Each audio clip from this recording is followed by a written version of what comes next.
Hello, it is 9 p.m. in RTD. It's time to English New Edition. For tonight headlines, we have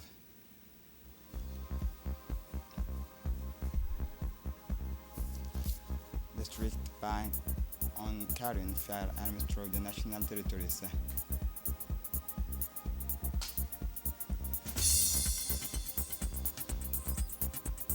The digitization of civil services archives.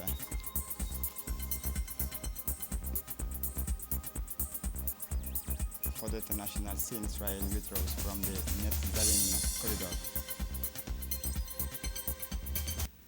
Welcome to our newsroom. The Republic of Djibouti expresses its strong condemnations and indignations at the recent irresponsible statements by the Israeli authorities, which undermines the fundamental principle of the sovereignty of the Kingdom of Saudi Arabia. This proposal to establish a Palestinian state on Saudi soil is perceived by Djibouti as a flagrant violation of international law and a serious breach of the principles set out in the charters of the United Nations. Djibouti calls on the international community to confront these Israeli provocations with the determinations and reaffirms at the same time its total solidarity with the sister kingdom of Saudi Arabia, assuring it of its absolute support in the face of any attacks on its sovereignty and any threat to its security, stability, and sovereignty. The Republic of Djibouti also insists on its categorical rejections of calls and plans for the forced deportations of the brotherly Palestinian people from its territory. It reiterates its firm and constant positions in favor of justice for the Palestinian cause and the legitimate rights of the brotherly Palestinian people, in particular its inalienable rights to establish its independent state on the border of 4 June 1976 with the Jerusalem at its capital. The Speaker of the National Assembly, Dileita Mohammed Dileita, in Moscow for an official visit. Dileita Mohammed Dileita, President of the National Assembly, and arrived today in Moscow, Russian Federation, for an official visit that will take place from 10 to 16 February 2025. Upon his arrival at Moscow International Airport, Dileita Mohammed Dileita was warmly welcomed by Mr. Yaroslav Nilov, chairman of the Russia-Djibouti Friendship Group, as well as Musa Said Harbi, chargé d'affaires of the Embassy of Djibouti in Russia.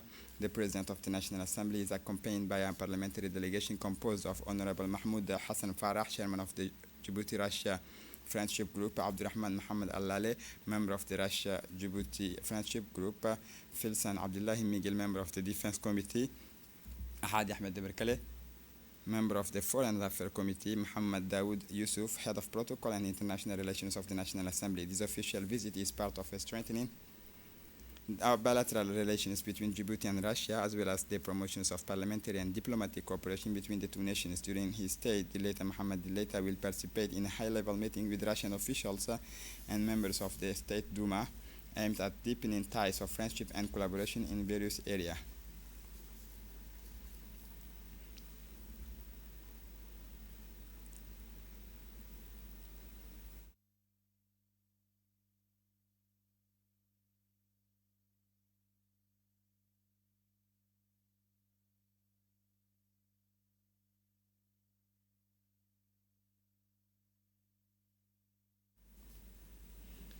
In his speech, the Minister of Interior declared that the carrying of firearms is strictly prohibited through the national territories in order to preserve the safety of citizens.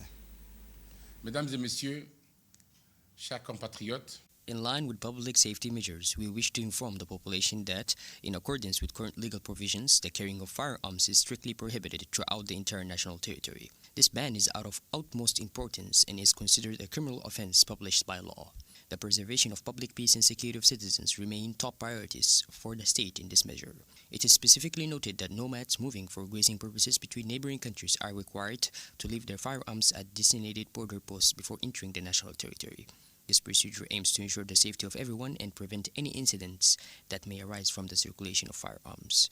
The Defense and Security Forces will be mobilized to carry out control operations across the country. These operations will identify and apprehend individuals carrying firearms illegally. Those arrested will be promptly brought to justice in accordance with the law. The state is committed to taking firm action to ensure the safety of the population and protect the integrity of the nation. It is imperative that every citizen recognizes the importance of abiding by the laws in place. Cooperation and vigilance for everyone are essential to ensure a safe and peaceful environment. The state reaffirms its commitment to ensuring the safety of all and maintaining public order throughout the national territory. Thank you for your kind attention. This morning saw the successful completion of the sea rescue exercises entitled Coordination. These full-scale exercises simulated the rescue of the crew on a capsized boat with the 30 victims on board.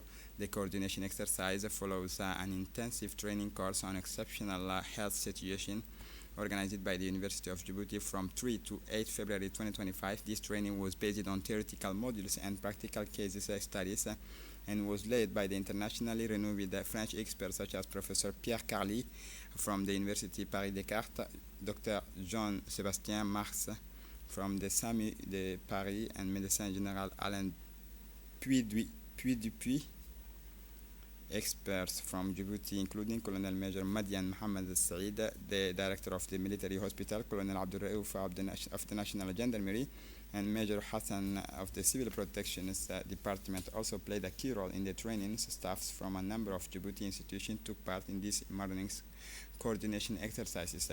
These included the University Hospital, the CNSS, the Military Hospital, the National Police, the National Gendarmerie, the Coast Guard, and the Executive Secretariat for Risks and Disaster Management of the Ministry of Interior.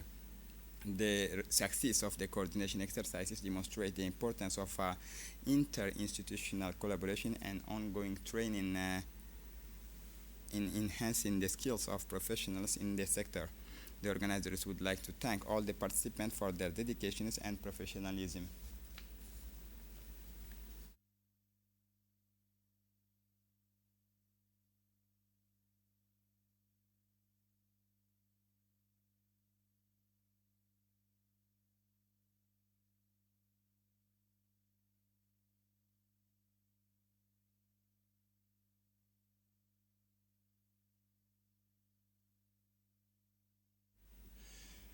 The acting commander in chief, Commander Addawa, in turn explained the success of this operation. The success of the coordination exercises demonstrate the importance of interinstitutional collaboration and ongoing training in enhancing the skills of professionals in the sector.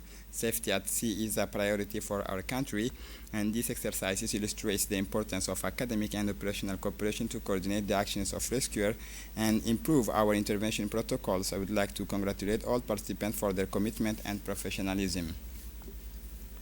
The prefect of the city of Djibouti, for his part, expressed this sea rescue exercises organized in collaboration with the University of Djibouti, Paris-Descartes University, and the French Fire Brigade marks a key step in coordinating our maritime emergency response capabilities. These exercises demonstrate not only the effectiveness of teamwork, but also the importance of continuing education in the face of the challenges of maritime rescue. We will continue to support this type of training, which contributes to capacity building and the development of local skills in the field of rescue and risk management. The Minister of Health said that the main aim of these sea rescue exercises was to strengthen response capabilities and improve coordination between the various institutions involved in dealing with exceptional health situations. The participants put into practice the skills acquired during the training, demonstrating their effectiveness and commitment to any major disaster event in general. After the National Assembly, it is now the turn of the Ministry of Labor to embark on a colossal project, the mass digitization of civil service files, much more than a simple step towards technological modernization. After the National Assembly, it is now the Ministry of Labor's turn to embark on a colossal task, the massive digitization of public service files. This initiative, far more than just a step forward technological modernization, represents a foundational act in preserving our collective memory and a radical shift in the management of administrative careers. In collaboration with a team from the Presidency, the process of digitization the Ministry of Labor's archives follows both a practical and symbolic approach. Particularly, it aims to simplify administrative procedures while enhancing data security. Symbolically, it serves as a tribute to the generations of civil servants who have built and supported the Djiboutian public institution. These invaluable records of public policy evolution and individual career paths are now safe thanks to this visionary undertaking. To successfully carry out this large-scale project, a true army of skilled professionals have been mobilized. Experienced archivists and specialized IT technicians ensure that each step is flawless. This meticulous sorting of documents, their careful cleaning to preserve legibility, followed by their digitization with surgical precision and exemplary condition.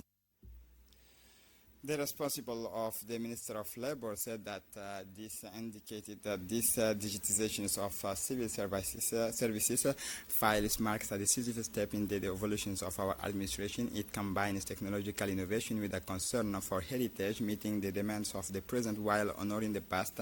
This colossal project carried out with professionalism and perfectly illustrates the ambitions of our institution to reinvent themselves while remaining faithful to their fundamental values. The International Seminar on Creations of a National Museum in Djibouti issued challenges and approaches officially opened today at the auditorium of the National Archives, co-organized by the National Agency for Promotions of Culture and UNESCO. This event brings together national and international experts, researchers, academics, and cultural leaders to reflect on the foundations and orientations of the future national museums of Djibouti. The opening ceremony was marked by the official speeches of Ms. Idil Ali Musa, head of UNESCO branch in Djibouti, who highlighted the need for a museum where history comes to life and where a sense of belonging is forgotten.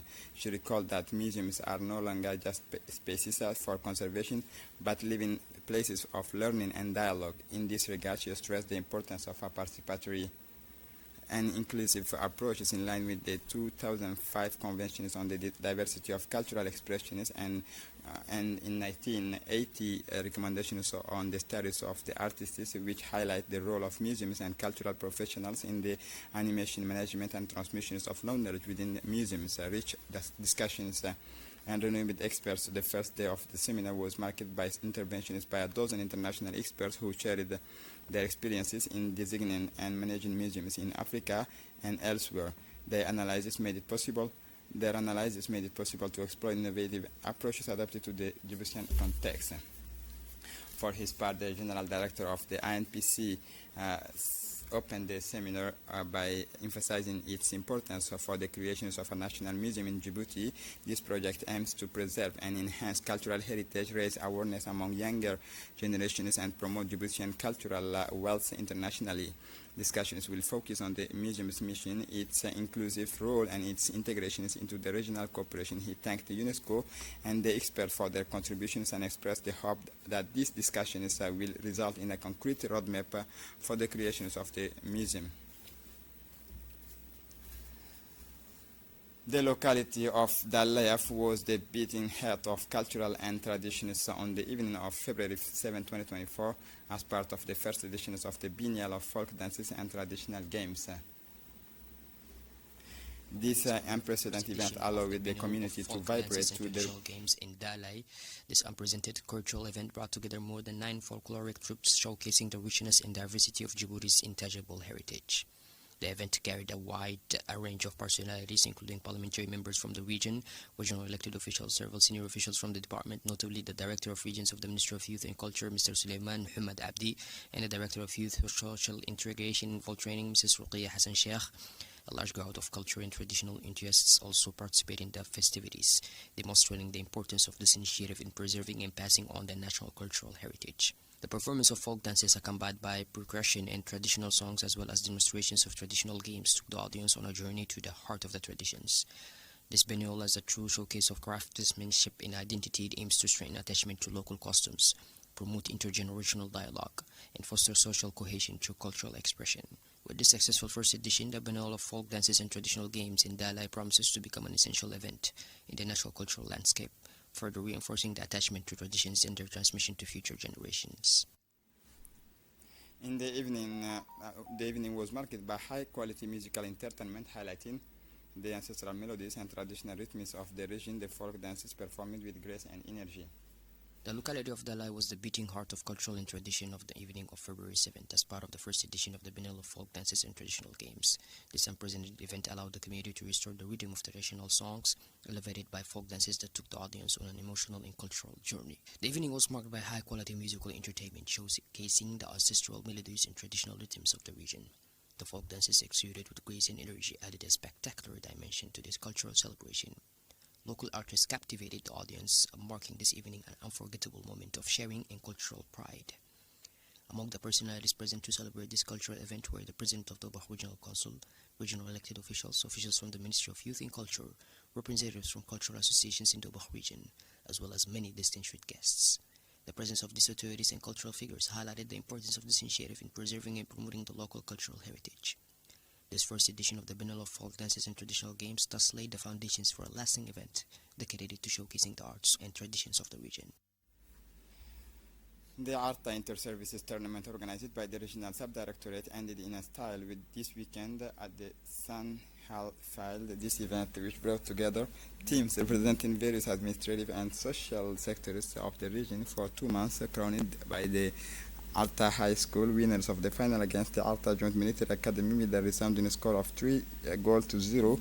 The final match offered a show rich in emotions marked by technical actions and a spirit of camaraderie, praised by the supporter. Despite a tight score in the first half, the high school was able to exploit its opportunity, sealing its victory thanks to a solid defenses and hard-hitting counter-attack. The few spectators present gave the players a standing ovations for their commitment and mutual respect, the core values of this tournament. The closing ceremony was honored by the prefect of the region, Hassan Dabel Ahmed.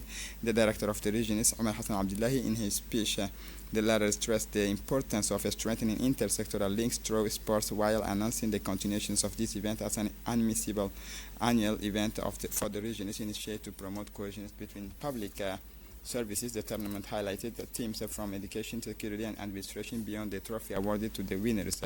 It was the team.